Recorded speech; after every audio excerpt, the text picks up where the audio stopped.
So yeah, last night I tried telling the story about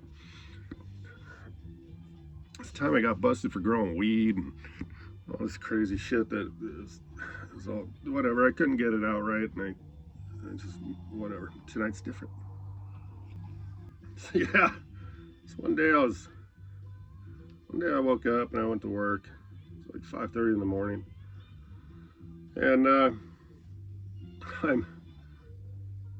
okay. That's the end of that. And I noticed in the road as I'm driving, as I'm passing the elementary school, I see in the elementary school's crosswalk a cat laying there in the road. I was like, oh shit. I go, that kind of looks like my cat. And so I pulled over and I approached the cat and I poked him with a stick and stuff, make sure he wasn't still alive or whatever. And I was like, fuck, this sucks. I'm like, God dang it. And so I pick him up and I put him into a 5-gallon bucket, like a 5-gallon Home Depot bucket. I looked at him, I picked him up and I was like, oh man, buddy, what happened to you? And I was looking for other injuries on him and stuff. And he had the same collar on, I never leave any kind of thing that goes chang chang or dingle dingle dingle on a cat collar, a cat that goes in and outdoors, inside and outside.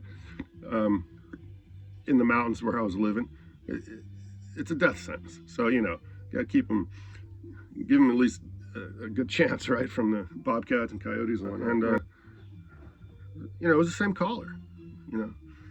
It was my fucking cat. I'm looking at him. I'm like, yes, this is my cat buddy. Very distinctive cat. He was huge. He had legs. He was one of those cats that had really long legs. His hind legs were like fucking. He had some tall ass gams, and his markings were just real easy for me to recognize him. He wasn't like one of those cats that was all solid black or all white or a calico or whatever. He was black on the back, all the way up his tail, from his head all the way down his back, and his whole tail was black, and then his legs were white underneath with some different, And I recognized all that shit, and I was like, yeah, okay. So I get to work and I tell my boss and I show him the cat in the bucket, and he's like, oh, dude, and I'm like, can I go bury him before we get the day started? And he's like, yeah, sure, man. So I go and bury him over at a thrift store. This is in Idlewild, California. And so I bury him. I find a nice, beautiful property, Help Center thrift store property over there. And I find it, I bury him underneath this beautiful manzanita. This beautiful manzanita, just gorgeous. They're all over up there. And then I go home, or I go back to work, and then at the end of the day, as I'm heading home, I call my friend, and I'm like, hey, I'm off work, meet me in my house, let's get stoned. And so I pull up, and as I'm walking in my front door, as I'm about to unlock it, my friend pulls in the driveway, and I stop, and I also told her, I got some bad news to tell you when you get to the house. And she's like, oh, okay. And so she gets out of her car, and she comes walking up to me by the door, and I go, buddy, I found him in the road this morning. He was killed. He was hit in the head by a car, and she was like, oh, that sucks. Yeah, and I told her, what I did. I buried him and all that stuff. And then, sure enough, I know you know where this story's going. I'm sure you do. So sure enough, meow. Before we even go inside my then pad there, my then house, little cabin, and we turn around, and in the ivy, right there in the front of the house, is Buddy just sitting there. He's like, meow. He's like, just normal Buddy. Open the door, let me in. If you don't hurry, I'm gonna just go in through the window here. So Rachel's looking at him, and I'm looking at him, and I look at Rachel, and Rachel looks at me, and she's like, dude, you buried somebody else's fucking cat. How much did you smoke this morning before you went to work? She's like, are you sure you didn't bury somebody else's cat? And I go, no, man. I go, I'm positive it was Buddy. He had the same collar. He looked exactly, I told her everything. I picked him up and I said, yeah, and I go, that was him. I don't know what's going on, because right now he's right there, and it's like, to me, and she's just looking at me like with a crooked eye, and I'm like, fuck it, I'm going. So I go in, and Buddy comes in the house, and I light up a joint. I'm sitting there and we're smoking our weed, and I'm just sitting there thinking. I'm just thinking about it, and we're looking at each other. I look at her, and she looks at me, and we just both go. And she goes, "You got to go do that." And I go, "I don't think I want to go do that." She goes, "How is he going to tell? How else are we going to figure this out?" And I go, "Well, I'm too afraid to go fucking do it. Why don't you go do it? You can drive my truck. There's a shovel in the back of the truck, and you can dig him up and tell me, and then come back and report and tell me if he's still in the ground." And she's like, "No, you go do it. It's your cat." I go, "I'm not going to fucking do it. I'm a pussy. I don't want to fucking dig that up and to see that there's no fucking cat in the ground. Okay, I would just fucking say, well, you got to go. He's yours." And I'm like, "Yeah, but what if there's nothing in the grave?" And she was like, "Well, then we'll just deal with that when it happens, and if it happens." And I go, "Okay." And I go, "Well, it's not going to happen on my account because I'm not going to go do it." And I never did it, and she never did it. Neither of us dug up that grave. But then, anyways, so I was just like, "Oh man, whatever." Okay, so I buried a cat that was fucking 100% identical to my cat Buddy. Okay, 100% identical. With the exact same collar on the neck. So whatever. And then like 2 days later, my dog Nessa, she liked to groom them. She loves cats, and she'll try to capture them, and then kind of lay on them, and so she can groom them. And cats are okay with that, you know. And Buddy was totally okay with that because he knew Nessa since he was a little kitten, and so you know to see Nessa laying on top of my cat with my cat like this, flat on the ground, you know, wasn't a weird thing. So you know, a couple days later, I see Nessa on top of Buddy, and she's licking him, and they're in my bedroom, and he's like halfway laying in my bedroom, and the other half's out in the living room, and Nessa's just, I know she's not on top of him. Usually she gets on top very gently and grooms him that way. But she's on the side, kind of, but she's really snuggling close to him, and she's licking him. She's licking him right here from his armpit, you know, leg pit, whatever, all the way down his rib cage. And then I'm noticing that she goes straight from the rib cage down there, all straight to his like his crotch area. And she's just doing very gentle, slow licks. And I noticed them. "Oh, hey, oh, all right, cool." And I look at Buddy, and I'm like, "Hey, he looks normal." And so I leave the bedroom, and I go back into the living room. No. Yeah, so I'm like, okay, so yeah, she's grooming him like she usually does. And so you know, I go about doing my thing, and I come back about a half hour later. "Hey, Buddy, what's up?" "Hey, what you looking for? You want to come down?" "Hey, Buddy,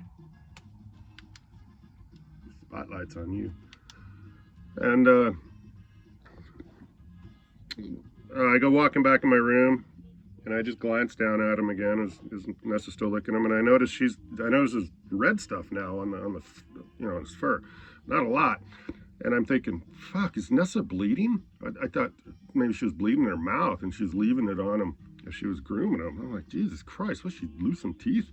And so you know, of course, I get down there, and I'm looking, and I move her out of the way gently, and I'm looking, and I start moving the fur out of the way, and I notice he's just been torn wide open from his pit all the way down the side of his rib cage, and then over into his crotch area. And she was, you know, she was cleaning it. It was such a clean wound, you know. I was like, wow.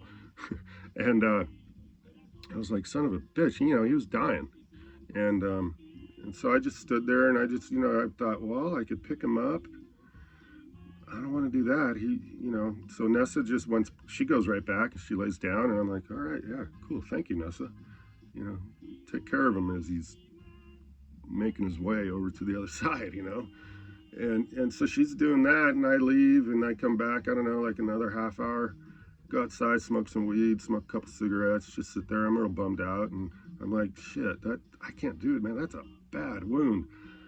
Son of a bitch. And I'm just afraid to even pick him up. And so I go back in the room, and he has passed by then. And Nessa's still licking, gently licking him. And I walk in, she looks up at me like, she looks back down at him, and she looks up at me again. And I'm like, oh, she's telling me he's no longer here. He passed. And I was like, I looked at her, and I was like, what? And I got down there, and I felt him, and he was gone.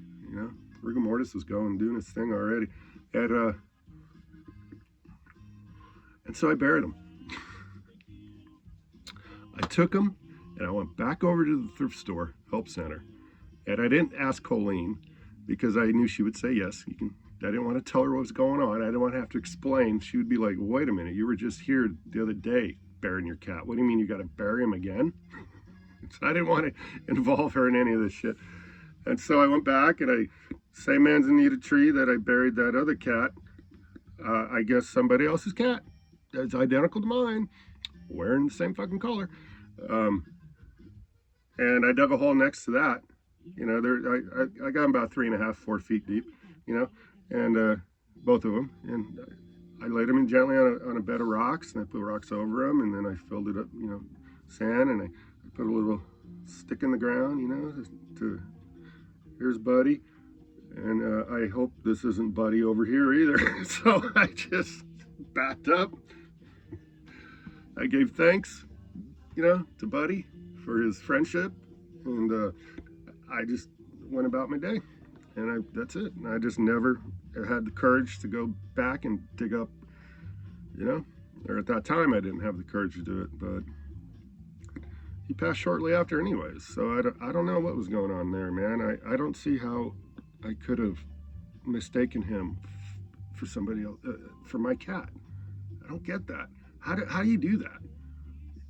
It's not like I had him for 3 days and then I didn't know him for shit. And nah, I had him for a long fucking time. He was my cat.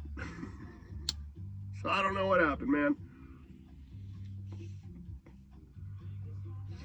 Maybe they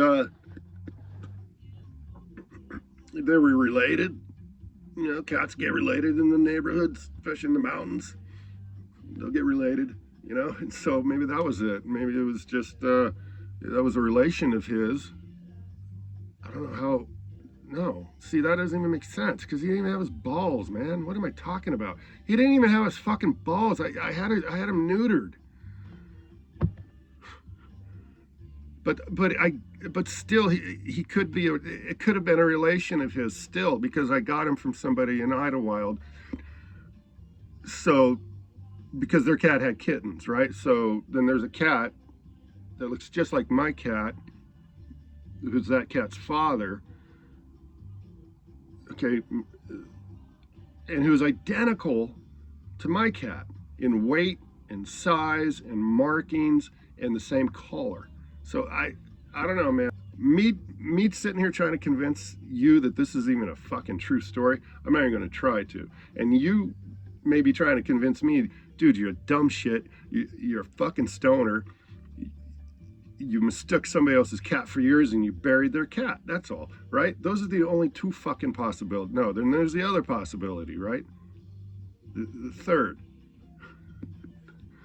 The one I didn't have the balls to check into, to do. I didn't have the balls to do that in order to come to a solid scientific fucking conclusion. So if you're looking for that, you're not getting it.